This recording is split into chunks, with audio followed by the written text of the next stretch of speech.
this is what I ate on my 15-hour flight on Korean Air. We've got some bibimbap. They give you a little thing of rice and you toss it right in. Sesame oil, some gochujang,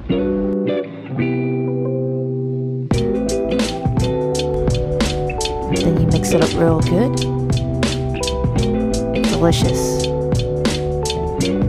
Then we have some soybean paste soup. Pretty good.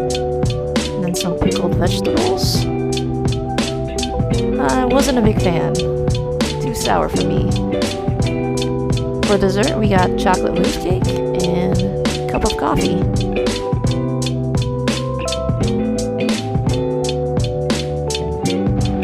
It was not bad. Not bad at all. Follow me for more.